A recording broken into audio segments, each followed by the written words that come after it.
are entering the take-up, place together when the film is over. I'm your host, Joshua Ray, and I'm here with my co-host, first and the managing editor of takeup.com, Andrew Wyatt. Hello, Andrew.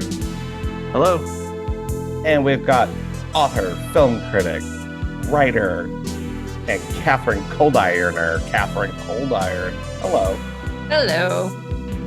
Today we are processing Compulsion and maybe a little bit of rope. It's a Leopoldan and Lobapalooza. First, we're going to do Now Showing with some long legs, and finally we'll have what to say. Well, you dirtsy, flirtsy angel bitches. We're going to take some time to talk about Long Legs, the film everybody is apparently seeing. I don't know how it's doing at the box office. Everyone I know is going to see Long Legs. Pretty well from what I heard. From what I heard, like a 20 million take, which is big for its budget. So pretty good. So I'm curious if word of mouth will be positive on this, because as we'll find out, first we're going to do just basic review, and then we're going to sound the spoiler bell and really get into the meat of this thing, spend some time on it, as there's not a whole lot else to talk about. And I think this film is worthy of a lengthy discussion, even though I think all of us have just seen it once, right? Mm-hmm. Just came out a few days ago. I really want to see it again. I'm thinking about going today.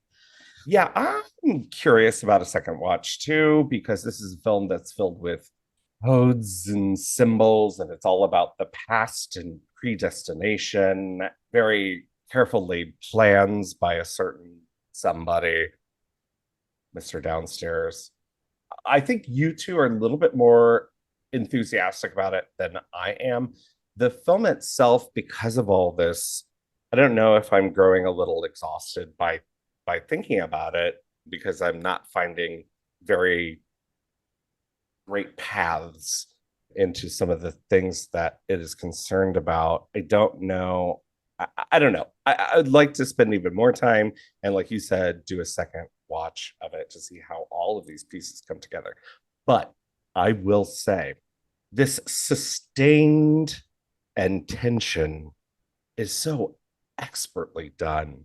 But the other part that I love is the sustained dread and tension that teeters into this incredibly morbid, humorous tone, even when it's not being explicitly funny, which there are several occasions where it is. It carries this pulpy, disgusting, very kind of winkingly gross tone to it that I found absolutely thrilling to be in. It's so unexpected, and it's you have no idea where this film is going to go, and even if you do, I think you're enjoying the being suspended within this kind of muddy, murky, dangerous territory. Agreed on all counts. Well, do you mind kind of giving us a way into the film without, getting into too many spoilery details? Someone who's coming in fresh. I have a hard time thinking about this film without thinking about the maker of this film, because Agreed. Oz Perkins is fascinating as a filmmaker, even without all of the baggage and background that exists on him. I adored his second feature, I'm the Pretty Thing That Lives in the House, because it was so uniquely shot that every frame of it is deliberate, and it's very difficult to say that for an American filmmaker. His angles tend to be weird. Like, he shoots a lot of kind of ceilings and skies, and all the action kind of happens in the bottom third of the frame, and that carries over for Long Legs as well. And if it's not that, then everything is centered very perfectly in this kind of obsessive horizontal exactitude. And I'm talking about the visual style of the film, because I think that if you just watch the film for scares or plot, you're missing the film. I think Longlegs less so than his prior features. The Black Coat's Daughter is very visually sound. I'm the Pretty Thing is pretty much all visuals, but Longlegs, if you come at it expecting a film, I think you'll do better than if you come at it expecting a horror film.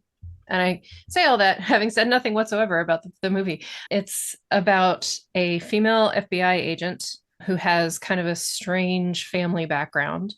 And she is chasing is the wrong word, but she's trying to suss out a serial killer who seems to attack families. I think they said, what, 7 families over 30 years have been murdered in exactly the same way. And yet there are no signs of this other person being present other than some letters he leaves behind. Yes, in code that looks a lot like Zodiac code. And as soon as we should say the murders themselves look from the outside look like family destroyer murder suicides. Like usually the father, I think it's always the father that murders the wife and children and then kills himself. But there's this remnant that there may be another presence in the house at the time. And there's no kind of presage, like the usually if with family annihilation there are signs, and there are just no signs in this case. And there's this letter from Longlegs, but Longlegs does not appear to have been in the house. The case has gone absolutely nowhere until Micah Monroe joins the case, and she's kind of a trainee, a lot like Clarice Starling in Silence of the Lambs. She's a trainee, but in this case, as soon as she joins the case starts to move, and like there are clues and there are leads and there are maybe even suspects where there was just nothing for 30 years. And that's the setup. Early on, there's a hint and a test about her sort of psychic ability too. It seems that she's very keyed in the absolute awful terror of the first, not even the first thing. Oh my God, I forgot about the first scene. The first thing. The first thing is absolutely horrifying. I've never seen anything like that. I'm sorry. Neither. Andrew, but I just have to say this. The way this film it puts you on the tightrope is so smart and so simple. I can't think of a scare quite like that. And I'm thinking, and it's actually very literally the opposite of a jump scare. But because of the movement that happens, it is just so simple. It is just a body moving in a frame, and it is. But the way the body is framed is so crucial. Like I'm going to keep, as we're talking about this film, I'm going to keep moving it back to the visual, because not just the way that it's in 16 millimeter, but also the child's perspective on the body in the frame is, and I'm not going to say that the child's perspective carries over the whole film, unless that's like Perkins's entire visual sense is from down here. But yeah, so good. Andrew, you're kind of I think we're all entering into being interested in Perkins as a director with this one. Seems like over the weekend, everyone's catching up with other Perkins films. Yeah, I don't see anybody watching or referencing Hansel and Gretel, Gretel and Hansel, which I really like. So it switched. Is it switched? That's the entire premise of the film, is that Gretel is the lead character. And aged up. Yeah, I don't remember that movie other than it being a visual feast. Yeah, I've liked Perkins since his first feature, Black Coat's Daughter, which I just reran his whole filmography this weekend, sort of after I saw Longlegs. I was like, yeah, I'll just sit down and rewatch. He's only got 3 other features, so I rewatched. And they're all 90 minutes long, which is so magnificent. It just makes me so happy. But yeah, he is a crisp. I'll pivot off of what Catherine said. He's a crisp filmmaker. He knows exactly what he wants to do with his camera, and he does it. And there's something really appealing about this film in particular. It's not as aesthetically aggressive as Gretel and Hansel, and it doesn't have the sort of gothic sensibility that Pretty Thing does, but it almost feels like a post Blumhouse, post Conjuring, Insidious film in some ways, in the sense that he is definitely fucking with his audience. He is playing rope-a-dope with an audience who is used to the way that negative space and background visuals are used in contemporary studio horror films, and he's fucking with them because so many times he uses it and nothing happens in this film. Yep. And I'm convinced that he's doing it on purpose to like to create partially from a good faith effort to create tension. And as Josh says, this is a very tense. It's a film that sort of just starts tense and never isn't tense. And but part of it also does feel like a little bit of a tweak to his audience. I agree I with all of that. love the I love what you're saying about the negative space and I've never things seen I've not never seen happening. I've never seen Mike the way that Micah Monroe is shot in this particular scene in her weird woodsy house where she's like 30% of the way over here and crouched over, and there's this huge yawn, like 75% of this frame is this yawning space over her hunched back, Mhm. and like we're just waiting for something to happen in that space. It's crazy. And I was thinking, I was comparing that use of space to the way that Zone of Interest is shot and how both films do dread, but they do it very differently. And even though Zone of Interest feels like it's security camera footage if it's beautifully framed, whereas this feels like it's deliberately framing out stuff. I want to get into the direction and the aesthetic values of it, but we'll have to get into spoilers too. So I'm going to just sound the flag and say, fast forward a bit. Maybe I'll put a timestamp in there if you're all very nice to me. And we're going to talk spoilers.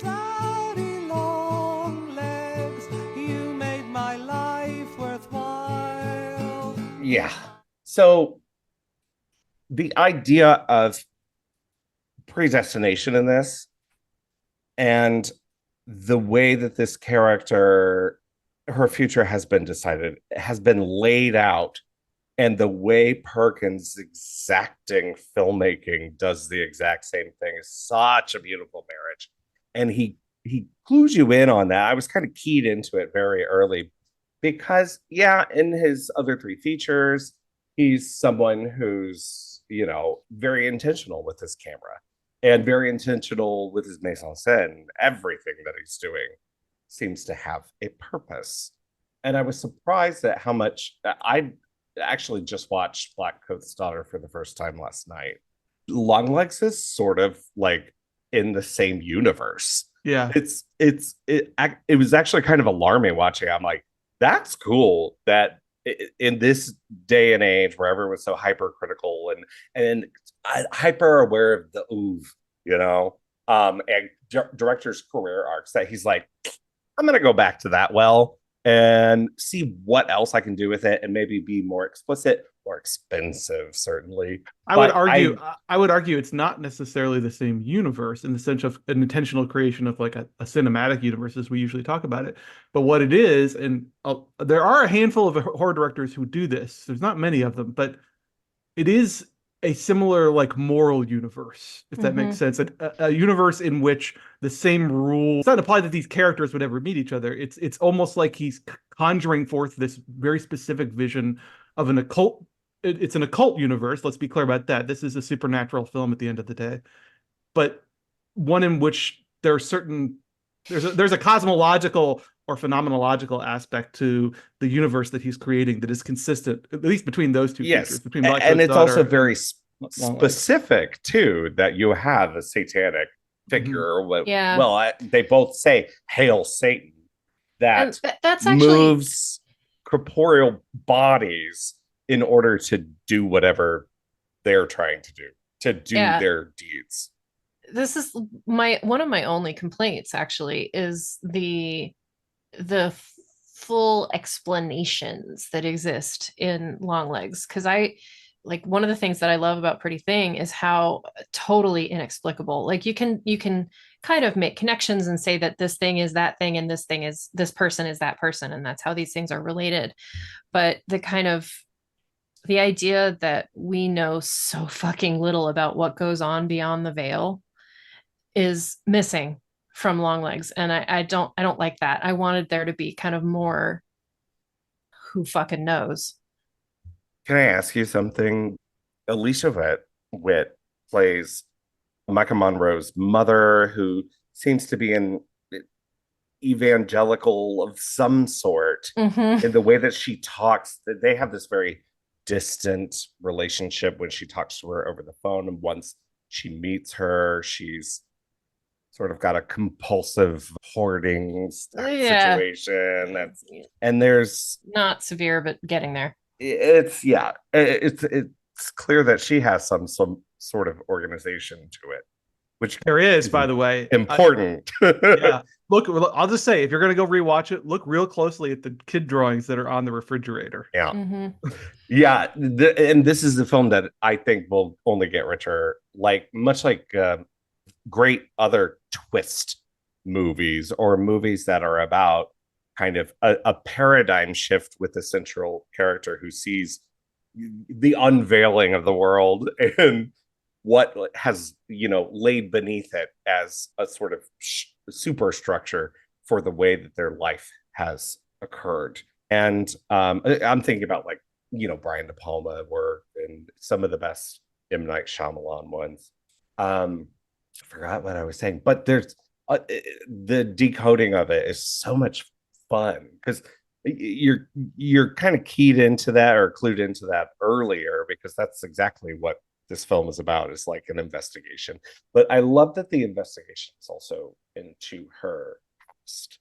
It's a Yeah. film that this strain of emotional horror that Mike Flanagan has is also present in Perkins. I really appreciate that. He dedicated I Am the Pretty Thing to his father.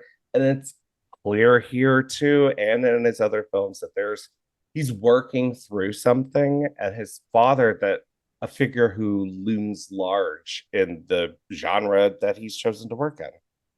And I would hate to continue to bring up his father at the risk of making it seem like I think his father is more important than he is in his work. But he has very enthusiastically embraced his legacy and talks about it all the time and stuff. And I learned for the first time this weekend that his mother died in 9/11. Yeah.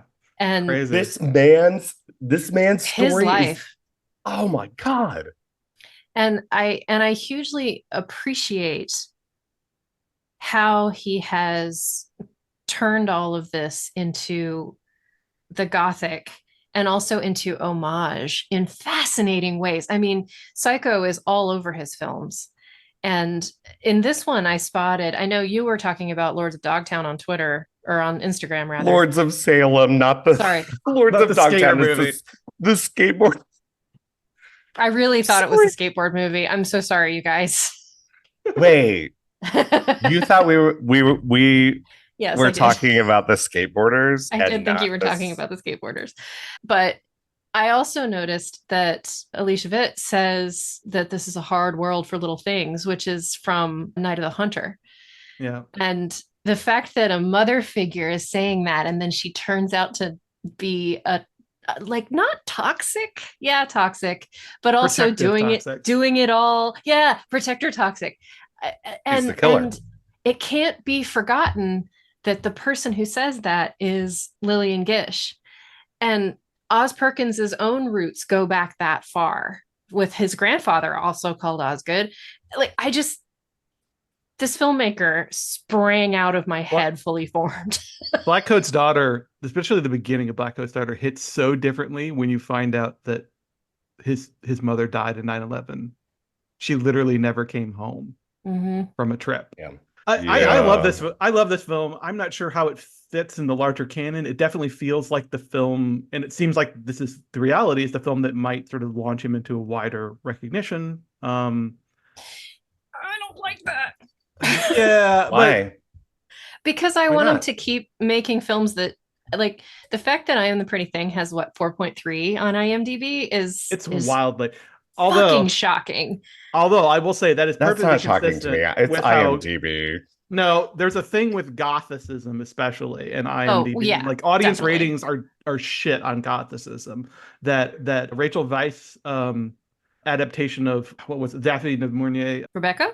No, the other one. No. Oh, I'm sorry, I'm just naming Daphne du Maurier. The cousin. What's Okay. Rachel. Is it cousin Rachel? But to answer your question, Josh, I think I found out that his next movie is an adaptation of the monkey, the Stephen King, yeah. yeah, the Stephen King monkey story where the tambourine of the monkey kills people. And I'm like, no, man, no. We don't know what he's gonna do with that. That's No, a it's true. short story, and you can Wasn't that expand that into literally an something. MST3K movie? I mean, yes, it was. But I kind of don't want him to go commercial. And this is his most accessible film, I'm gonna say, having not seen Gretel and Hansel. And that for that reason I liked it less. I could see that he was still making an Oz Perkins film, but I don't think kind of this film is necessarily accessible. I saw it in a really packed house, and people were pissed at the end. Absolutely out of their minds. I liked it. I don't think you liked it, Catherine. I think you said that it kind of reconfigured the movie for you a little bit. no, I mean, I felt like the ending, the last like 2 minutes, not even the ending, but like the the choices that were made at the end made it feel more like committee work than like the work of a single auteur. And I didn't like that. And I also don't like the actual invocation of Satan. I would have preferred if it was more nebulous than that. But this is quibbles because, The man 90 downstairs is a great euphemism. I love it. well, Yeah, and Mr. Downstairs. is the opposite of the man upstairs. Right. So like, I don't know, 91 minutes of it did it for me. I really liked the twist. I guess I was sort of primed for a twist. I knew that something was coming. I didn't know exactly what it was, but I had a feeling it was going to be related to Lee's history. When it finally came, I actually found it hit really hard for me personally because I feel like Black Coat's Daughter is so much a story about, again, this sort of ethical universe in which Satanism is real and does exist on some level, but we have a character, we're seeing it sort of from the inside in terms of a true believer's relationship to that entity and what that might look and feel like. And this film is taking place in a similar sort of moral universe in which the occult is real and there really is this sort of satanic or infernal threat, whatever you want to call it. But twist, it turns out that the real threat is not the idea of the stranger danger. It's not the malevolent actor who is creepy looking and lives in a basement and has creepy Silence of the Lambs interests. It's inside the house. It's the maternal protective impulse taken to its most toxic possible extreme. That it was all for you. It was all for you, dearie. It was always all for you. Like there's something, and tying that back to evangelical Christianity and the idea of cycles of abuse. To me, it's just it all works really well. Yeah. And the how you learn who your parents are as you grow up Yeah. and learn them as people, and it's often revelatory. And then you start seeing yourself in those things, and that the people in this become ciphers, or even like, excuse the term, voodoo dolls, which are quite literally in this thing. I want to talk about those dolls so bad. We haven't talked about Nick Cage at all. This movie but Nick Cage is like with stuff. He's the least interesting thing about this movie, which is fucking amazing. And someone on Twitter finally nailed down for me who Longlegs reminded me of, and it's Tiny Tim.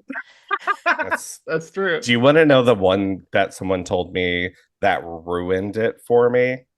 What? Jennifer Coolidge. Oh no. Oh no. But I appreciate what Nick Cage is doing, because he does, even his star presence in this works, because you are just kind of waiting to see his face. And that's exactly what the main character is doing. It's like it's been cropped out of the frame. Like it's all of the things that are in front of you that you just can't seem to piece together. And the investigation into your past, or a past, or everything that's underneath, it's kind of a conspiracy theory too. It's a Well- perverse. There's a Person, too. perversity there too, in that he's the design of his character is so freakish and memorable looking. If you saw him walking down the street in broad daylight, you wouldn't be able to forget it. But the film, every chance it gets, at least until like maybe the halfway point, the film tries at every opportunity to not let you get a good look at him, and that there's something sort of delightfully perverse about that. Yeah, it's really careful about the way that it shows his face. And I remember thinking that partway through. But I also, I'm fascinated by, and this is one of the things I want to look at the second time, is I was so arrested by Micah Monroe's characterization of this woman, because she's she's so interior, and with certain actors that can function to be like there's actually nothing under there. But like I could tell short stories about what was going on inside her head throughout She's clenched. She's the movie. so clenched. She's so tightly coiled up. She's, her face, her chin, like everything about this performance is in like microns, and it's Yeah. so beautifully done. She does It like helps this that they've- underbite, this deliberate like Mhm. overbite thing where she plucks her jaw back a little bit and kind of like hunches over. She's also got a prosthetic nose on Yeah. that just accentuates the shape of it a little bit. So many like movies that are in that Silence of the Lambs mode, Lady Cop plus serial killer, like are so set on showing us how firm and ferocious and assertive the female character is. And here we have this woman who's just like all sort of clenched. She's completely clenched. Every muscle in her body. It's like she's never ever relaxed in her entire life, and she barely says 20 words the first 30 minutes of the movie. It's crazy. Like we don't see things like this, and I'm all for that. I love horror movies showing me things we haven't seen before, and that there's no currency better than that in my mind. Yeah, totally agree. Yeah, I think, overall, depending on your, what is the word I want? Intention? No. Depending on your tolerance for violence and this kind of tension that we're talking about, I think we're all saying definitely go see it. There are some folks who I would not recommend seeing this because I would fear for their health. I will say one other thing is Sam Adams wrote a piece on Slate about the difference between dread and fear related to this movie. And at the end, he kind of tied it to current politics, which, okay, sure, you can do that. But it was a fascinating kind of unpicking of that difference. And as I was rewatching I Am the Pretty Thing a little bit to prepare for this, I was thinking about how that movie's not scary, but it is filled with dread. And I was also thinking about Psycho, how when I was a teenager, I had a poster of the Psycho house in my room.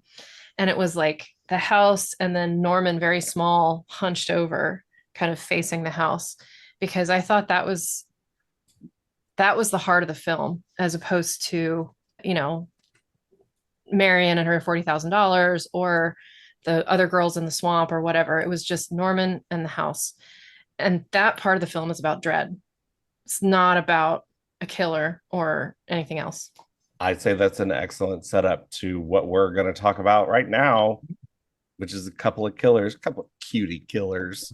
We've got Compulsion, Catherine's pick for our queer classic series.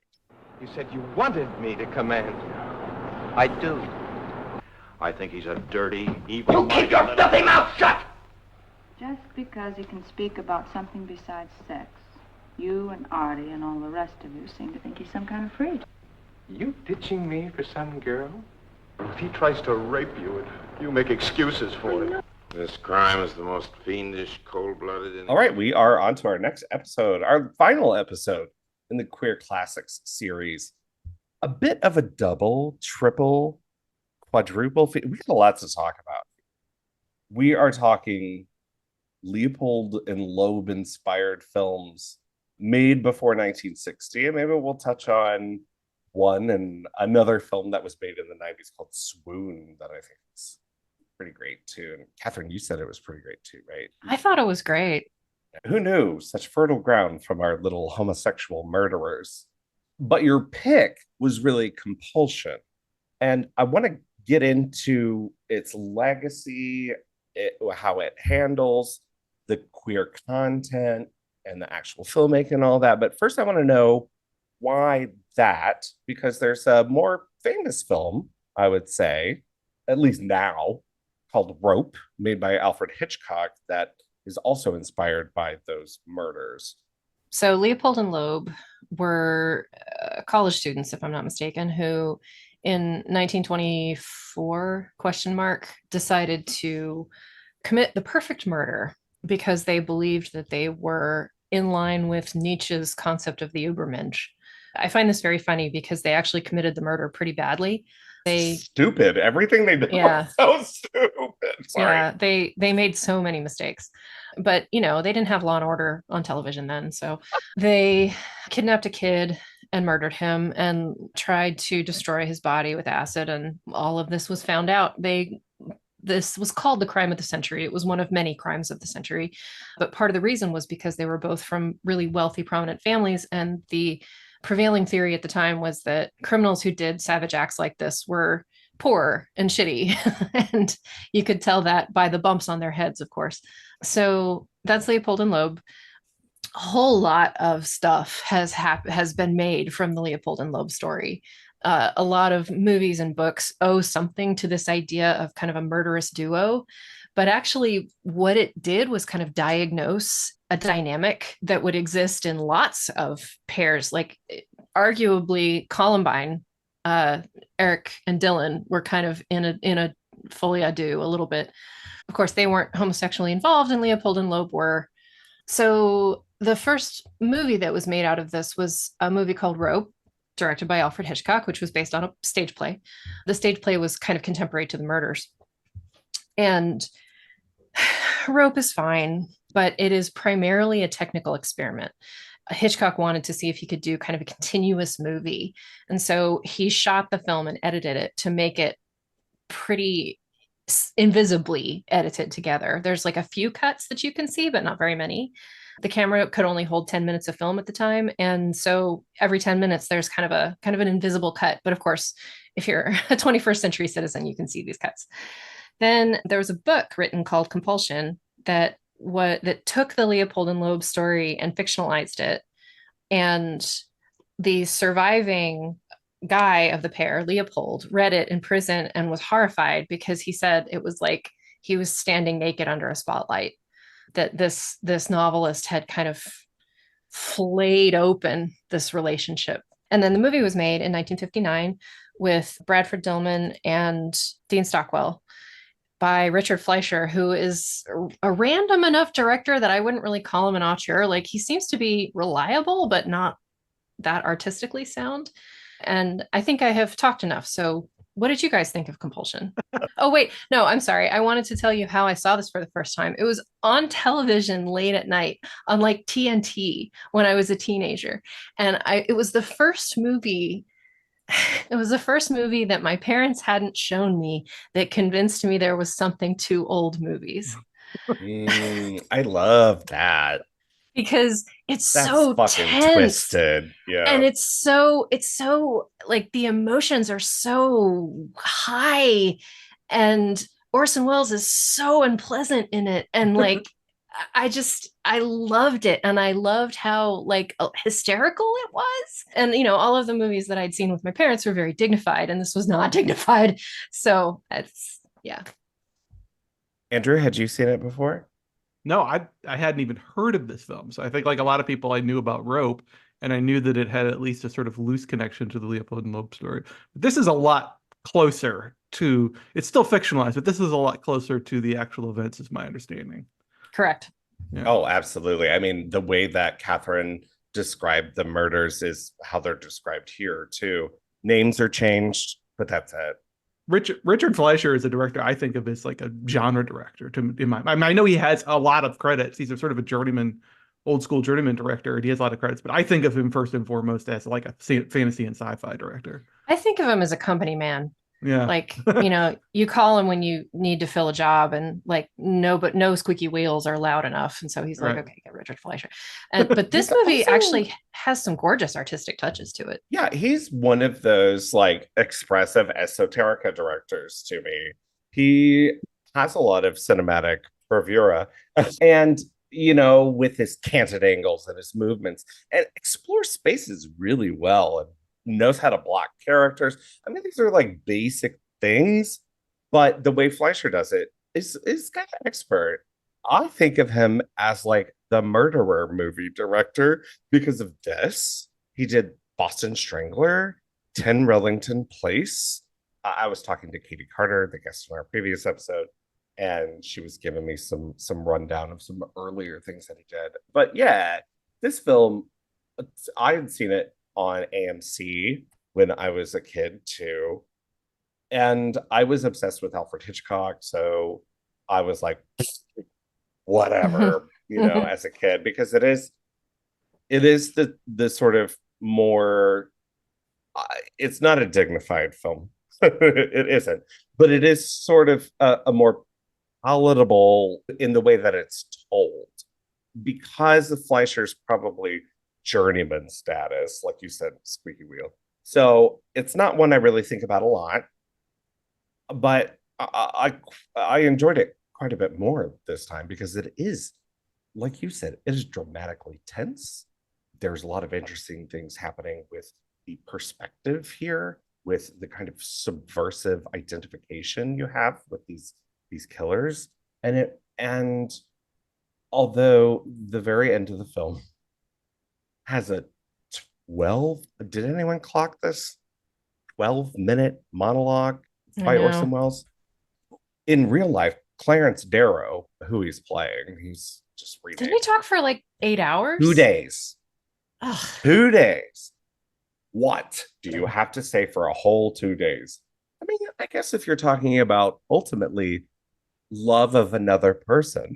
Well, I mean, one of the things I was a paralegal before I stopped doing that and being a writer. And as much as I have met lawyers that I have loved dearly, lawyers love to hear themselves talk, even the nice ones. Every single lawyer I've ever met love with their own voice. So I'm not surprised that one could talk for 2 days, especially one as prominent as Clarence Darrow. I want to talk about Wells, but I want to talk about everything else in this movie first because he's at the end and he's set outside of this film proper. I don't know that his performance belongs in this thing.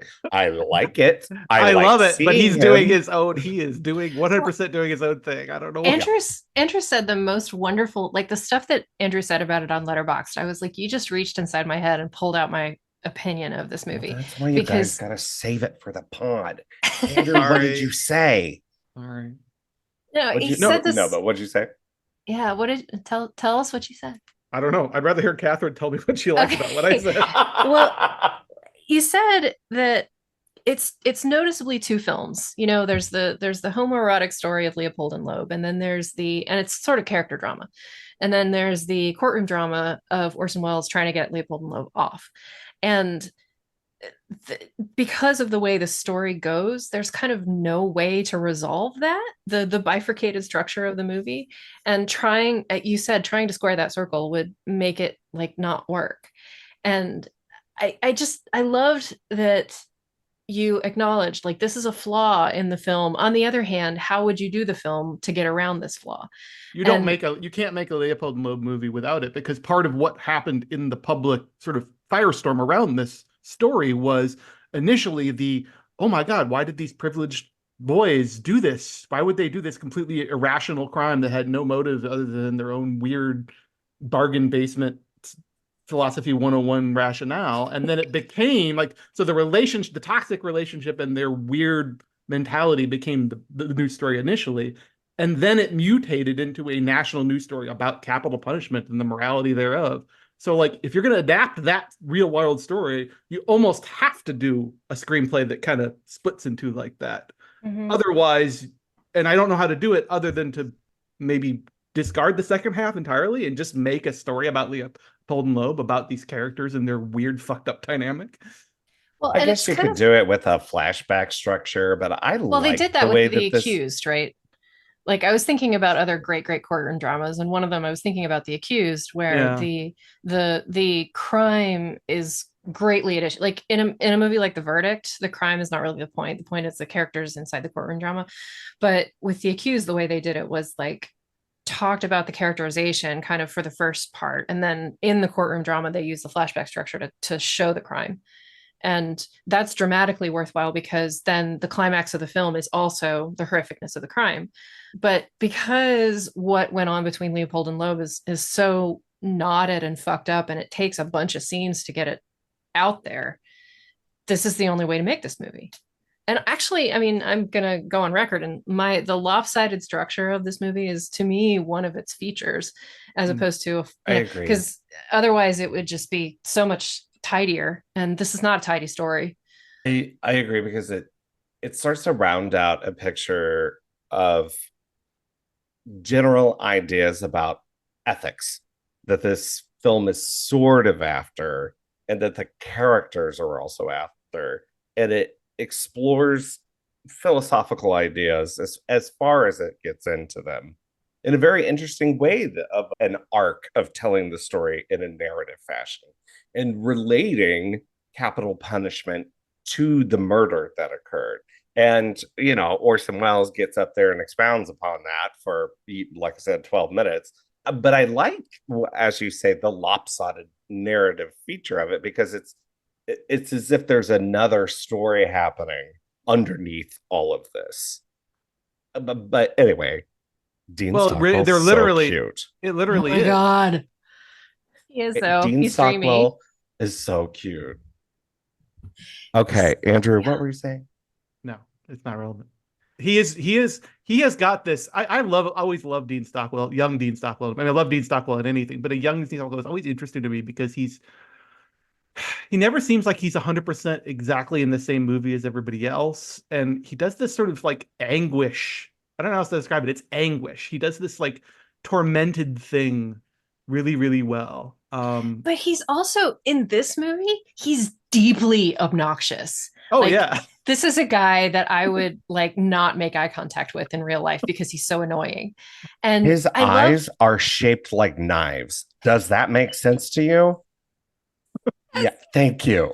and like the way that you just when you start to like wholeheartedly feel sorry for him because he's so ill adapted to the adult world, he says or does something that you're like, oh my god, fuck this guy. And it's great. It's like such a great complex characterization. It's so good. And of course Bradford Dillman is just there for a good time, not a long time. Like that's He is so unbothered in this. He is like the oh, epitome of the whatever. That's a problem for tomorrow me to worry about. And he's talking about murder and cover-ups and cops and possibly going away to the electric chair, and he's just so unbothered about any of it. He's so in. Like, his super ego is so broken because he is all in an ego. He doesn't know how fucking stupid he's being because he insinuates himself into the investigation. Dumbass. I mean, But they do also that a like, lot. but also like Killers do that a lot. They can't help insidiously it. charismatic. I love any of the Yeah. scenes where we get to see his character Arthur with like the larger group of like college students, because we see how he is Mr. Good Time, how he shows up and like takes command of a room and gets everybody sort of on his side. Like he has that sort of, it's not slimy, it just like very well scrubbed wasp confidence. I don't know how else to No, you're describe exactly right. Even though they're both Jewish. Yeah. And like I mean in real life they were, and in the subtext of the movie I think they might be. But and I feel like the woman whose name I can never remember, I think she sees through him. I think she does, but she kind of, Ruth? when you're in a Ruth. But when Diane you're in a Varsi. group of friends like that, you kind of can't get away from the one who's the center of attention. And okay, whatever. You can Like almost that see guy. her. You can. I don't know if she literally does it, but you can kind of almost see her rolling her eyes whenever he talks. Mm-hmm. And the scene between, I mean, the scene that made the biggest impact on me when I was a teenager was between her and Dean Stockwell when he kind of like Assaults her. poorly attempts to rape her. Like his heart just isn't in it because it's something that his psychosexual partner has asked him to do. And she's I can't figure out what this is in a modern sensibility, because my feminism is like, you shouldn't feel sorry for him. He's trying to harm you. He's trying to rape you. But all she does is she's just like, this isn't you. Stop doing this. And he ultimately can't. And it's partially homosexual impotency, and it's partly personality impotency that leads him to not actually go through with it. And I'm so interested in that scene and what it portends now. Her pity in that scene is stronger than her fear, if that makes sense. Yes. Yes. That's what I really like about this movie, is that the characterizations are not pat.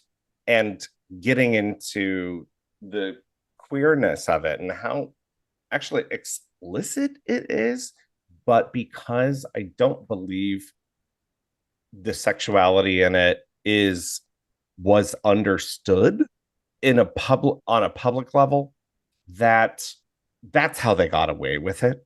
Talking about the submissive and the sub-dom of it all, there are points where that is what they're talking about. That is what they're doing. It's one of the first lines in the movie, right? Where he says, "You're going to do this because I told you to," or something to that effect. Yeah.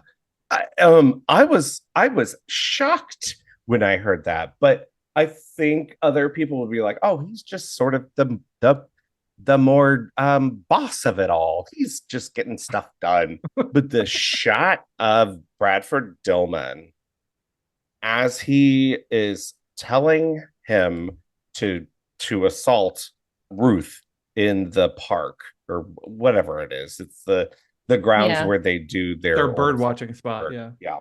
And then it's a reverse shot of Dean Stockwell agreeing to it and having the horniest face on, because he absolutely that's the relationship that they have. And Swoon gets into it even more than Tom. Well, yeah, I've been holding back from talking about Swoon, but yes.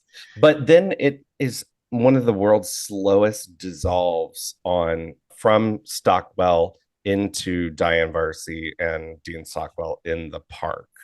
And it's just it's subtle, but it's also capital letters, and that's this entire film, in the way that the characters are self-aware, or they have the terms to talk about each other, but maybe there's another level to it. And that is kind of uncommon for 1959.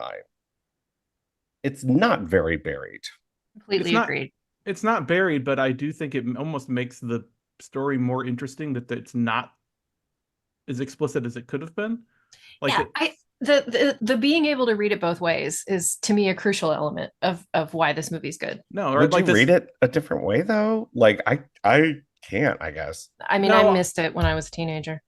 It isn't even really about readings. It's more about, I'm just thinking it from a writing perspective. Like, I think the dialogue is, especially in the first half, is interesting because it exists in this subtext, but not really subtext plane. It makes every word of both the script and the way that they're performed just more interesting. I don't know how else to describe it. It's that we didn't, as an audience, have this kind of lexicon. Like, we didn't have an understanding of the language that they're using, so they're able to use it and get away with it, is what I was trying to say before. Yeah, I mean, when I was a teenager, I didn't understand queer readings of anything at all. Like, it just went way over my head. And I'm trying to think of some really embarrassing examples, but this is one of them where, like, A Separate Piece, they didn't teach us when we read A Separate Piece in 9th grade that it was actually a queer book, and none of us caught it. And that's really funny to me. But this movie, when I was a teenager, I was able to read it as a crime drama and not as a queer drama. But if you walk into the movie thinking that it's a queer drama, you'll see it everywhere. Yeah, absolutely. Can we talk about Orson Welles now? Yes. So the performances in this film are great, roundly great. E.G. Marshall is doing his thing, comes in as this really buttoned up but an insidiously smart and smug person. He's doing his 12 Angry Men thing all over again, and I absolutely love it. like and there's you like a said, touch of Columbo in there Yeah. of tricking you, like just a Watching little bit. them hang themselves, like giving them the rope and watching them hang themselves, proverbially, is pretty nice. Yeah. There's a So weird everyone- tension. There's a weird tension in the first, especially in like that middle section where the sort of vice is closing around them, which to me, like I can only think of Psycho, right? Like the way that Psycho flips our sympathies, and that like we know that these two guys have murdered a minor for no reason whatsoever. And yet there's a part of me that's going, guys, you really just need to be smarter here and get away with it. Like yeah, there's a weird sympathy flip that's happening that makes the district attorney seem villainous, and also a smart detective investigator. Like there's a lot going on there. yeah. Much Yeah. like you want the car to sink in Psycho, Yeah. you Mhm. want the glasses to fall out of his jacket here. Or Like- you want the kid to fall asleep in happiness. Like there's Yeah. the way that this, you're right, the character sympathies are really smartly manipulated in this film. Then we get Orson Welles coming in, He literally barges into the movie. barges into the movie, playing a version of Clarence Darrow. I forget his name in this, whatever. His reputation precedes him. People are talking about him as being this preeminent defense attorney whose major concern in his work has always been capital punishment. And he's notorious for being able to manipulate juries. And Orson Welles comes in like Hank Quinlan from Touch of Evil, and is Wheezing. kind of wheezing, whispering, and performing like he's in an Orson Welles movie. I mean, the kind of overlapping dialogue. It seems like everyone's afraid to tell Orson what to do, so Orson's, playing. And he's so much fun to watch because he's so different from everyone else. And in some scenes it works because he's in a courtroom, he should be giving a performance, right? But elsewhere, like, whose idea was this? And he's first billed, and this film played Cannes Film Festival in '59, and Orson Welles, Dean Stockwell, and Bradford Dillman won the Best Actor award. And I'm like, well, yeah, because all three of them are giving wildly different performances. And I don't know that it works for this film. I don't even know that it logistically makes sense what he's doing in his 12-minute monologue, because he's speaking so low that even, I'm leaning in, which I understand why you would do that, but he's kind of whispering. And in that courtroom, be like, what is he saying? Is he talking about gay stuff? He goes on for That so butt long. stuff. Yeah. And yet it's because it's him, it's incredibly compelling. He knows where to take a breath. He knows how to move. He knows how to work the camera. Like, but it's just a different movie altogether. I like it because I always love an acting presence that is destabilizing. I don't know how to just put it that. Yeah. Like he comes into this movie like this lumbering behemoth and just upends everything. And the way, like you said, the way he like half his lines are sort of mumbled asides, done in sort of an Altman-esque way where he's like stepping on everybody else's lines. And you could almost sense the off-camera, like the typical like mid-Atlantic, mid-century style of Hollywood dialogue. Like off screen, you can just see everybody sort of cringing as Orson comes in and like mumbles his way through, stepping on everybody's lines. It's crazy, and I love it. It may even be bad. I don't even know if it's good or bad. I just know that I liked it. I just Yeah, the I thing agree. when I was a teenager, I was very repelled by him because the eye makeup is so Yeah. gross. Like it looks like a special effect. It's so extreme to make him look older. And he just acts so tired. Like he's just, ugh, do I really have to defend these little piss ants? Like, and I don't know. I agree with you both that it's like he is in a completely different movie, but it's not actually a movie that I want to watch. I kind of want to keep watching. I want to watch it. No, I want to keep watching the movie with Dean Stockwell and Bradford Dillman. Like They do I get want kind of that. sidelined. Like that's Oh, the Oh, downside. absolutely. Oh, but early on they do say that he's an alcoholic, and I think Orson just hung on to that. Was like, "Ah, good, I get to go slow. I mean, one of the things that I do like about it is a problem with mid-century Hollywood is that everyone in it kind of has the same affect. Like the personalities are all sort of within a specific range, and it's a pretty small range. And this is a kind of movie that opens you to the concept that there are lots of different kinds of people out there. And Orson Welles and Bradford and Orson Welles and Dean Stockwell are completely different people, and they could potentially get along and sort of see the same thing, but they are ships passing in the night in terms of their personalities, and that's not a perspective that you see very often in this era. They're both outsiders, not the characters certainly, but those two figures are outsiders. And Dean Stockwell's coming more from method acting and continues being a figure. I mean, think of Dean Stockwell. What do we think of? A candy colored clown we call the Sandman. Well, of course. Some people would say Quantum Leap, but yes. Oh no. Forgot about that. But what I'm trying to say is, like, a person as meticulous as the character that Dean Stockwell is playing in this movie, I bet is going out of his skin watching his attorney mumble and shuffle around. Like, that's a good point. Like, straighten your his tie brow with his hanky. Yep. Straighten your tie, put on some glasses, like, look professional. The sweat stains are just monumental. Yep. And someone who is as absolutely straight and narrow tie, just the way that he looks is so starched that putting his life in the hands of this motherfucker, oh man, I can't even imagine.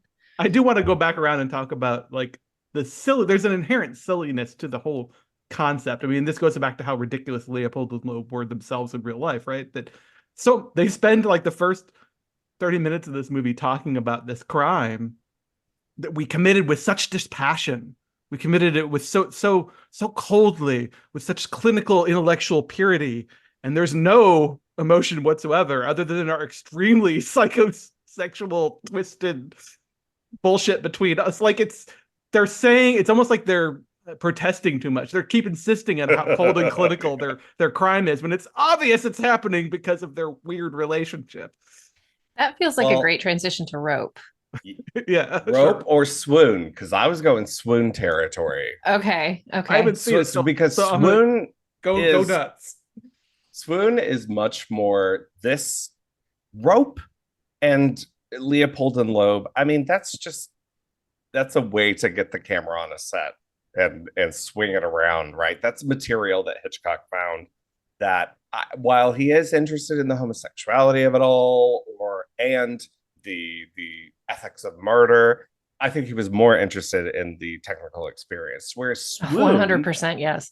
Swoon is interested in Leopold and Loeb in the same way that Compulsion is, but is interested in a way that is much more subversive, in that it is a really sexy and poetic film explicitly about Leopold and Loeb and their sexual relationship and how it's tied up in their submissive and dominant sexual relationship. Movie called Rope also. Right. And the thing that amazes me about these three movies is how entirely they are three completely different windows on the same thing. Swoon is the only one that uses the real names of the murderers and the victim and so on. And it also puts in everything that Compulsion leaves out, and vice versa. It leaves in the unfortunate death of Loeb, and it puts in sort of all the sexy scenes, and it narrates with their actual letters and diary entries and newspaper articles. And God, I just thought that was so elegant. And like, I freaking loved it. I loved it so much. And maybe it's just because I'm so used to 2020's slop that a carefully made film from 1992 with a tiny budget was like, oh, look at this. But I thought it was great. And I thought it was so much kind of another piece to the puzzle instead of a remake of either of these two stories. It was, it completed what these other two movies set out to talk about. these three films attack the material in such different ways. I mean, you have one that's grounds her a technical experiment. You have another that's a pretty sturdy crime drama, and then you have another one that's quite poetic and kind of beautifully done and queer in its bones. And so daring. And Yeah. because I lived through 1992, I remember, and this was like, wow, like the stuff that they did, and oh, shocking. And the period parts of it were so well done. But that's later. We have to stick to pre-1960. So there's one thing that I want to talk about with Rope, which is I did not know. I've seen it, I think, 3 or 4 times now, and it's never a movie that I've liked very much. But this is the first time that I watched it with the queer subtext in mind. And it's the first time that I watched it knowing that both of the lead actors are gay. And that was very interesting. And I remember. Did you know that instead of Jimmy Stewart, he wanted Cary Grant? Yeah, Oof. which I think that would have been miscasting. Do you know why? I'm sure I know why. That's the implication that the screenwriter Arthur Lawrence, who is, goes on to be one of the great screenwriters and also great book writers of Broadway musicals, and he's someone who is out too and a gay writer. And while they were making the film, they didn't explicitly talk about it. Like, they talked about it in a way, they talked around it. And Hitchcock was very aware of what he was doing, but also can't really have that conversation, The implication is that he wants a queer actor in there so that there's sexual tension between the three of them. And what do you get with Jimmy Stewart? It's like more sexual tension with the maid than No, see, I disagree with you. I feel like first of all, I think it's just the part would have been miscast with Cary Grant. Like, I don't think this would have been a good part for him. But I also think that Stewart being 100% unaware of the queer subtext actually makes the film more usefully tense. Because part of what that plot is Rupert, particularly like the third act is basically Rupert, the dawning horror of the influence that he's had on these men in a way that he doesn't really fully comprehend, and that his pithy thought experiments and philosophy 101 bullshit has like infected particularly Philip, has infected Philip's mind in a way that it's always been that way, but he's just now seeing it. And I feel like that sort of dawning horror that Stewart has in that third act, I feel is really essential. Yeah, but wouldn't it be accentuated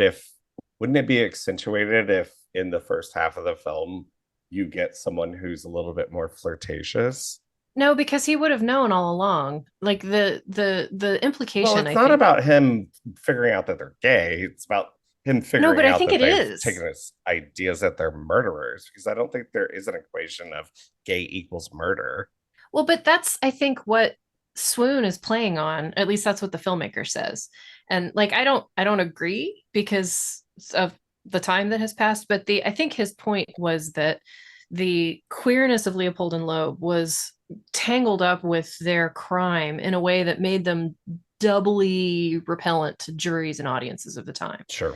And I think that Swoon is playing on that. And I think trying to make kind of a weird statement about, be gay, do crimes.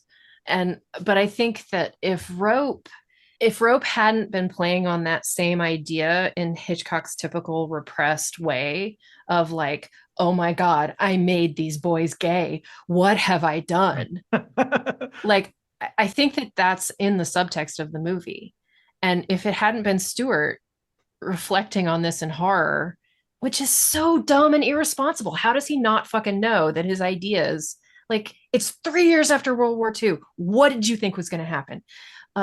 But I love that, having rewatched it for the first time since I was literally a teenager, I do love that he basically pitches The Purge to a bunch of New York socialites. He does. And they're like, oh my heavens, you're so funny. Oh, you're such a cad. Yeah. I mean, I do think that Rope, so I did not originally watch Rope when I was a teenager, obviously, watching it as a queer film. And I only 10 or 15 years ago said, wait, Rope is a queer film? And having now gone back and rewatching, I'm like, oh yeah, obviously. But there is something that Rope is also doing more, I think, than the other adaptations with the idea of like what we would modern day call like nihilism, like the infectious quality of nihilism and what it does to young men in particular, and like Get to kink. yeah, and memeing it and turning it into a meme instead of an idea to actually be genuinely discussed. So like the retification of it, for lack of a better word. So I do think that's interesting. I still like Rope a lot. It's just it feels like such a different movie from Compulsion, and I haven't seen Swoon, unfortunately. But Yeah, the way you guys are talking about it definitely makes me interested in it. yeah, Oh yeah, I think you I did. mean, I want to hear more from Josh about Rope, because it's not a movie I like for reasons that have very little to do with the queerness of it. So It's not, it's like B tier Hitchcock for me. That doesn't have anything to do with necessarily the queerness of it. In fact, I like the queerness of it. I like how John Dahl is so like hermetically horny in this. Like he is vibrating with horniness. Whereas The way he looks at his Farley, fellow actors is oh God. And you his guys seen Gun stutter, that's Crazy? yeah. Oh yeah. Okay, you Oh, should. also just the horniest, I guess the horniest guy. I haven't seen him in a lot of other things because I No. always recognize him as the guy from Rope. But Farley Granger has the literal opposite of it. Like it weighs on him like a 10-ton, quilt. And I like that tension between them because it gives that sub dom thing. I don't look. I keep saying it because it's there, folks. Don't read too much into that. Anyway, I like that. And I like all the performances. I like the theatricality of it. I like the camera. I like everything about Rope. It doesn't quite cohere in the way that Hitchcock's most thrilling cinema does for me in, implicating the audience. But what I like about it is that I do feel like I'm in that room. And I find that particularly thrilling. I think it's a little sadistic though. And I say that, but I mean, a crueler film than some of Hitchcock's other for the exercises in characters or sadism. towards the audience. Towards the audience. Hmm. He's And got that dead kid in yeah, the room the entire time. Originally, the murder was not going to be shown. So it was part of the suspense in Arthur Lawrence's mind was that, is there a body there or not? And when you find out, so that's kind of the suspense. But that's not Hitchcock's kind of suspense. Hitchcock shows you the bomb, right? Right. So he's going to show you the murder. And it's so subversive that the second shot of this film, the I know. first shot of the film proper, is a fucking rope, crazy murder. It's a really wild film, especially for the time, and it sets itself outside of Hitchcock's work in itself. But I always see Hitchcock as someone who had the means to experiment in the genre he was working in. He's a formalist. The kinds of things that he's doing even late into his career, something like The Birds has like a lot of brackage in it. Yes. So I agree with you on all of that. Like it's part of why I have continued to watch Rope instead of writing it off. Like I'll never watch The Trouble with Harry again because there's kind of a nothing boring there. movie. But it's just kind of whatever. But Rope is a formal experiment that kind of sort of works in interesting ways and is ahead of its time in some ways. I just wish it wasn't so talky. It's a stage play. And that doesn't work for me, where I think it does work for you, Josh. Yeah, it definitely works for me. I love like Constance Collier and that. There's something of the something. Well, and she was talking about Notorious. Notorious. Like, yeah. that's what cracks At least me it up. sounds like she's talking about Notorious, right? Yeah, it's kind of a little winking moment in it, but I love that it is very much like a play, and that each character is a capital C character too. I love performance. I never remember the maid who plays the maid. I don't know. I don't know. Well, yeah, and something that I noticed this time around was how different. I've been noticing performances a lot more in the last couple of years, and something I noticed about this one is how the experiment kind of refracts the different techniques that people are using. Like there's a bunch of stage actors in this movie, Mhm. and John Dahl, I think, is stage acting as opposed to movie acting. In Gun Crazy, he's kind of more of a movie actor. Jimmy Stewart is one of the greatest movie actors. And so Yeah. like he's very small. Like the stuff that he does is very small. Mhm. And Farley Granger is a movie actor, but kind of not a great one. So what he's doing is I'm Oh. sorry, is like a little overplayed, but it's still movie acting. And so like it works for each of their personalities, but they're each giving a different style of performance. Well, and And the technical division, the technical setup of the continual shot, plus how important the geography of the apartment is, allows the film to create all these interesting combinations of dyads and triads, and yeah, we actually get to watch those different styles bounce off each other in interesting combinations. That alone makes it, to me, like that's technically interesting in a way that goes above and beyond camera movements. That's technically interesting in terms of like how we bring performance into that as well. yeah, I And agree. that they were able to do that with the way that they made this film. I mean, this set was all pieces that moved apart because you've got this like 2-ton Technicolor camera that appears to go over the bureau where the dead body is, or appears to just zoom through different doors and or dolly into or track. It's all track into someone's hand and then out of it onto someone. But It's that's fucking the thing. flinging wild. Because there aren't tracks, because it's rolling on carpet, the camera jerks all the time. And I understand that that's unavoidable, but it means that the effectiveness of the zooming in, like when he zooms in on the newspaper in Psycho, it's smooth as a river. It's perfect. So that's And that's different. So it's right, mechanically going to move different. of course. Whereas if you're But tracking, it's no, I know what you mean, but there are no tracks. Like you would see tracks on the carpet if it was a tracking, like literally there are no rails that the camera's on. It's just this is what I'm saying is that there are like 20 people behind the camera disassembling and reassembling all of this stuff. yeah. Tracks, walls, like all of this stuff is going on.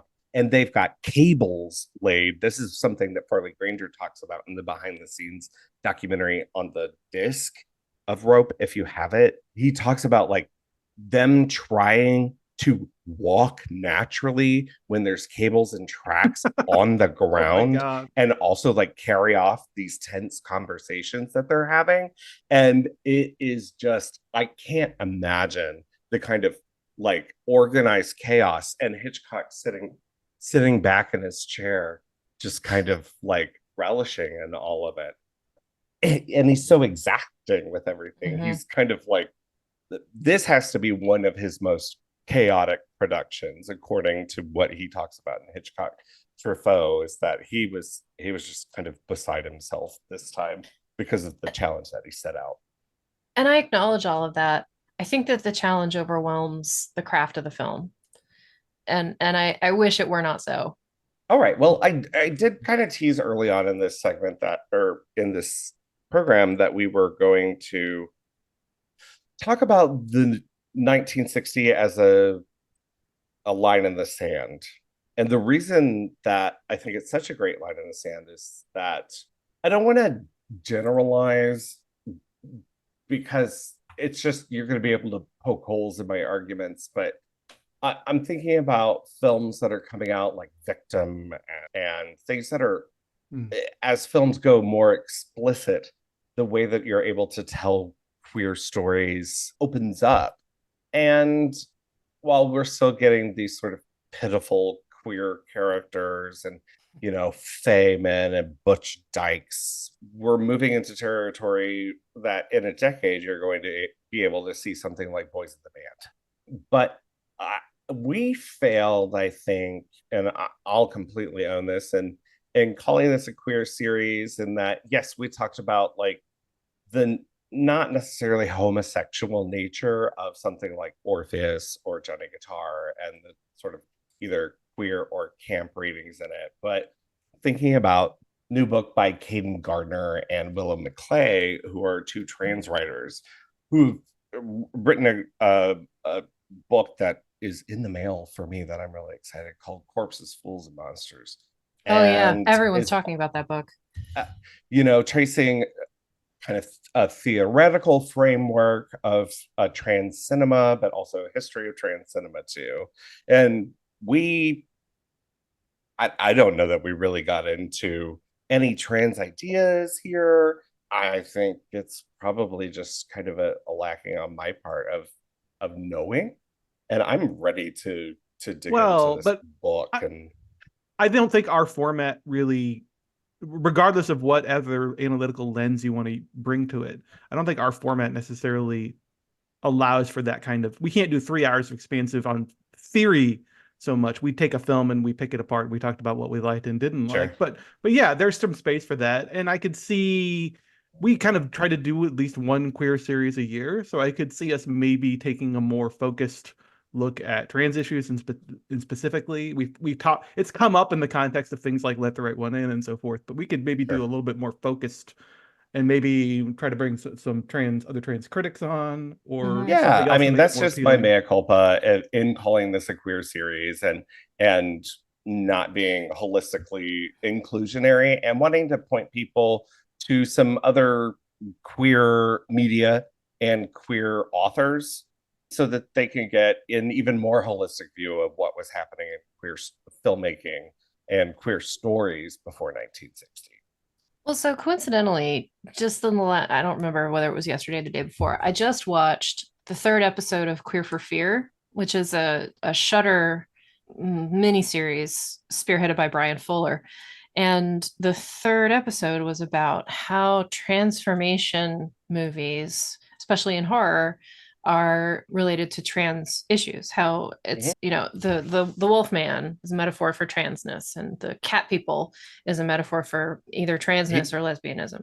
he's got And a great read on John Carpenter's Christine being a trans text too. oh, that's Hmm. fascinating. Yeah, Okay. isn't it? I would just wanted to kind of point people into some other directions that we Yeah. didn't necessarily Yeah. go into and just kind of talk about, to Andrew's point, we're never going to get holistic in these themes or topics. It's just the nature of the format that we're doing too. But I wanted to specifically point out this book because there's so much great press about this book. Corpses, Well, Fools, and Willow's a Monsters. great writer that I've been following for years. Oh yeah, absolutely. I don't know Caden's work as well. I've read them back and forth. They have a blog that they kind of volley back and forth to. But this book, Corpses, Fools, and Monsters: The History and Future of Transness in Cinema, it's available now. Like I said, mine's in the mail, so I'm excited to read that. And there's work by, someone I've done some work with before, Liz Burchell, a great film historian who's done a lot on this and a lot of archivist work in this territory on queer cinema as well. I would follow their podcast. They have podcasts with a partner, Keegan Shepherd. They do a program at the IFC Center called Cruising the Movies, but there's a companion podcast with that too. I'll say my recommendation is Stephanie Long Chu, who is a book critic, but she wrote a takedown of Bret Easton Ellis that will live in my heart forever. And she's controversial. She doesn't say all of the best stuff all the time, but she's an incredibly insightful critic, and I love her work, whether it has to do with trans issues or not. She called his book deeply needless. Which one? I mean, Uh, I think the last one but one, so like the one before oh last. my God. I don't remember, but it was just what a beautiful phrase to say about Bret Easton Ellis. Deeply needless. That's so good. I'll highlight Sarah Fetters, who writes for the Seattle Gay News and a few other outlets. Always liked her work a lot. She kind of has a bit more of a genre focus on horror specifically, but she writes about a lot of different topics. And just like incredibly clear, concise, very insightful, but also like not muddled up with a bunch of academic jargon. Just like I really appreciate that. It's like the opposite of my own writing.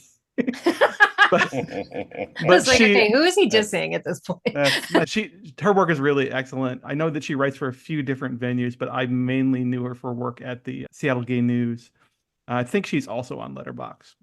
And in our next episode, we're going to move on to a new program. It's called Contemporary Costumes. We are digging into an aspect of production design with some choices of films that we particularly like their costuming, but with some limitations. We're not going to do any period dramas. We're not going to do any futuristic sci-fi stuff. We want to do costuming contemporary to the film's release. So stay tuned. And we're going to be talking about some clothes with some fashion people too. We're going to have some real fun guests giving us a fresh perspective. We got one more thing.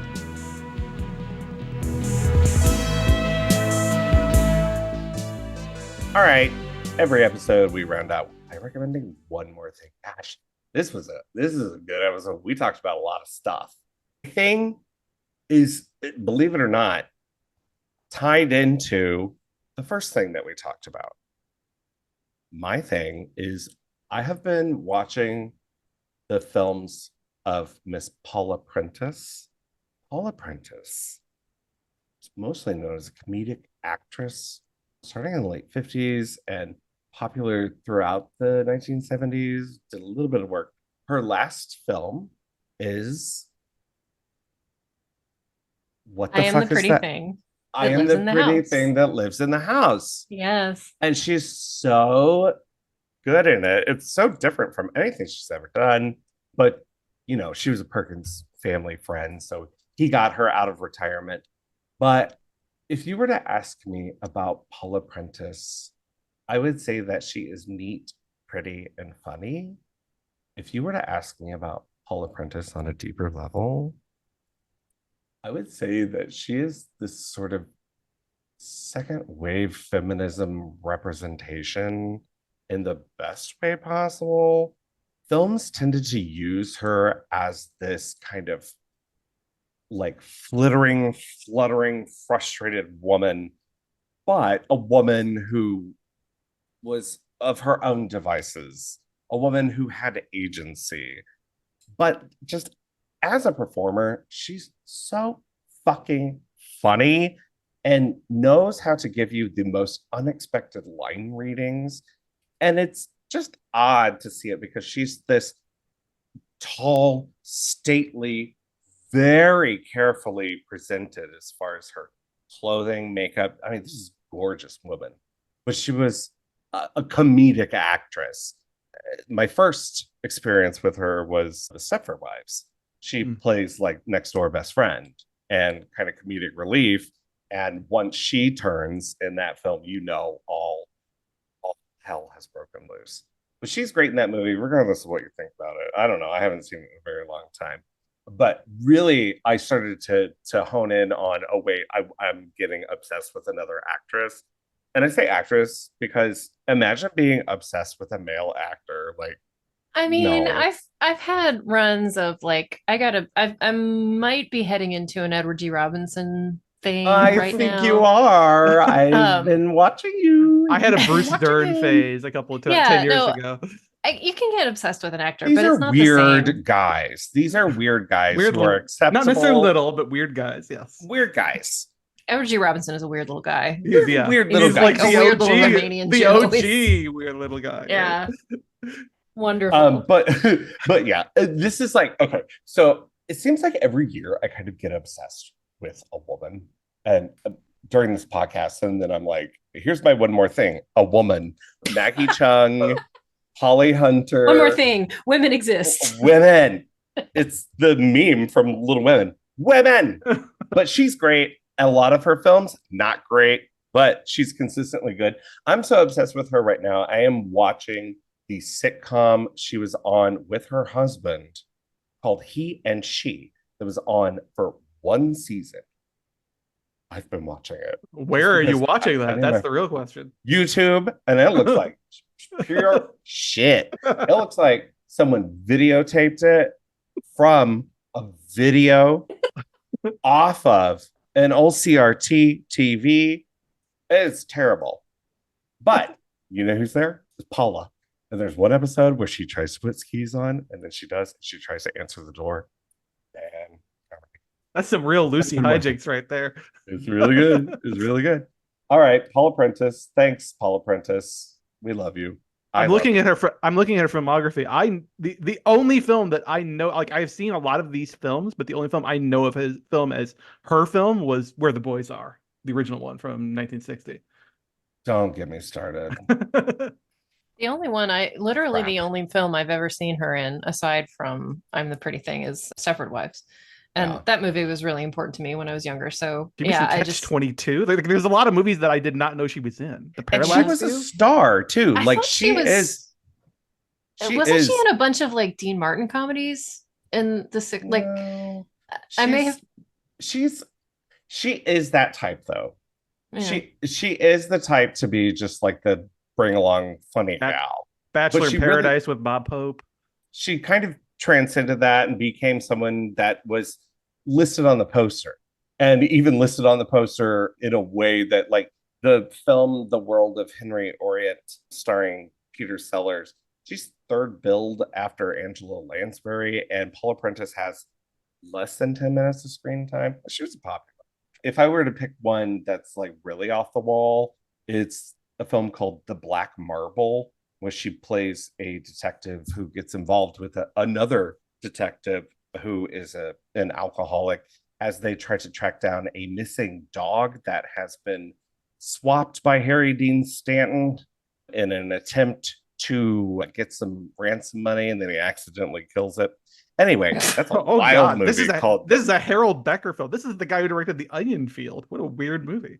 And it is a pretty dark comedy with some surprisingly touching moments and some great suspense in it too. But that's called The Black Marble. Anyway, I could go on for a while if you couldn't tell. I'm Joshua Ray. You can find me at Crispy Retinas on social media. Find my reviews at KMOV, KDHX, thetakeup.com. That's the take-up.com, where you can also find Andrew Wyatt. What's your one more thing? We are now sort of halfway through the latest House of Dragon season. We're fully back in Game of Thrones monoculture era, I guess. And for those of us like me who actually like Game of Thrones, people watching that? Apparently, it's huge. Really? I don't see anything about it ever. No, my normie friends are watching it. Yeah. Oh. For those of you who like me who really actually liked A Song of Ice and Fire, but like read it once 10, 15 years ago and don't remember a hell of a lot about it, I want to recommend the Alt Shift X YouTube channel, who I've been binge watching, like while I do other things. He does these really long, involved, like Game of Thrones explainers. For sort of background stuff, he's really useful, I find, because he not only like summarizes things quickly and gives you like the download on different topics, but he also has he's a really good YouTuber about digesting things other people are talking about them and making it straightforward and simple. Like Song of Ice and Fire, like online world is like 1,000 leagues deep. Like there's just so many conspiracy theories and so much hyper specific fandom. And he's really good at saying, here's a crazy Reddit theory that people talk about a lot, and I'm going to give it to you in like 60 seconds and explain what it is and why it probably doesn't make any sense. Like he's very good at doing that kind of thing. So I think of him as like a really good, if you like the Game of Thrones and Song of Ice and Fire stuff, but you don't necessarily want to wade neck deep in that shit, he's a really good sort of gateway to learning about those topics. He also does been doing really great explainers about every episode has been coming out. He does like Monday morning, he drops a 4-hour dissection of every episode after it airs. It's crazy. Like these guys have insane amount of detail and time, and he's thinking about it in real time and just knows everything. Like one of these, like he reads as semi-autistic because he's like very well spoken, but he reads as semi-autistic because he can come up with stuff off the top of his head live during a stream. That's just insane to me. But I really like it. It's been a good sort of campaign. I view it as sort of like my companion guide, my annotations to the series as I'm watching it, and that doesn't necessarily require me to go back and read a bunch of books that are insanely dense to begin with. So highly recommend. He doesn't need so detailed as to leave me in the dust, someone who struggles with fantasy worlds. No, in fact, one of the things I really like about him is every explainer he does, even the live videos and the prepared videos, he pitches them as, you don't know anything about this, so I'm going to explain it to you. Like he's not doing it to a highly Game of Thrones fied audience. He's doing it to people who want to learn more about these topics. And he also has a lot of interest and knowledge about history, real world history, medieval history. He has a lot of interest in fiction, so he always talks about Arthurian, like brings it back to Arthurian legend and all of Martin's influences. So a lot of fun. He's got 2 million viewers. He doesn't need my recommendation, but if, like me, you like having sort of like a video explainers for stuff, then I do recommend it. Very cool. And where can people find you? You can find me on Letterboxd at AY@76 and also the Take Up. Very cool. All right, Catherine, round us out. What's your one more thing? Well, my one more thing. I'm not going to talk about the movies that I've been watching recently because yikes. But for those of you who really liked Longlegs, who have decided to do a deep dive on Oz Perkins, who agree with me that I Am a Pretty Thing That Lives in the House is a stunning, stunning work of cinema, I would like to recommend a book. It is called Riddance. It is by Shelley Jackson, not Shirley Jackson, Shelley. The full title of the book is Riddance, the Sybil Jones Vocational School for Ghost Speakers and Hearing-Mouthed Children. It is a weird, gothic, rich, totally inexplicable piece of work with crazy illustrations and fake photographs, fake spirit photography, fake report cards. It is a fascinating, weird, gothic lexicon, and it's the kind of book that if you read House of Leaves and you were like, that wasn't complicated enough, this is the book for you. It's called Riddance by Shelley Jackson. It came out in 2018. I highly recommend getting the hardback version because it's got this like the paper, this sort of thick shiny paper of it is suitable to the. Is it a novel? Is it a narrative? It is a novel. It is a novel, but that's sort of a poor term for what it actually is. I wrote a review of it and I just couldn't shut up. It was so freaking great. And I don't think it was a big hit, unfortunately. But anyway, if you liked I Am the Pretty Thing, you will like this book. And you can find me at kcoldarn.com, on Letterboxd, at Fairy Frigida, at Twitter, at Fairy Frigida, and on the streets of Los Angeles, but rarely.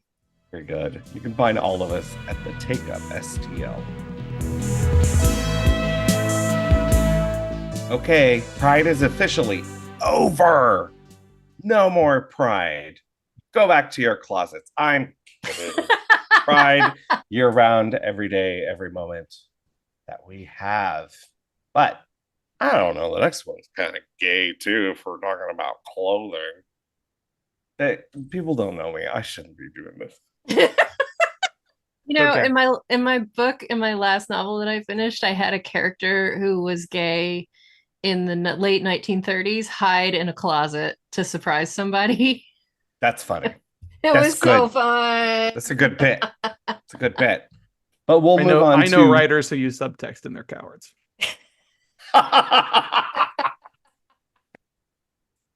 That's funny. All right. Contemporary costuming. That's next. Next program. We'll have some guests on, some fun films to talk about.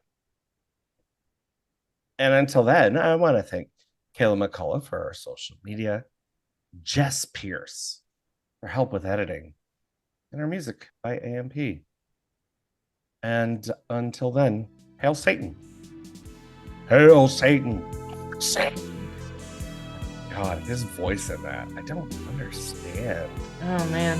Nick What? makes How choices, did you do man. that? He makes choices.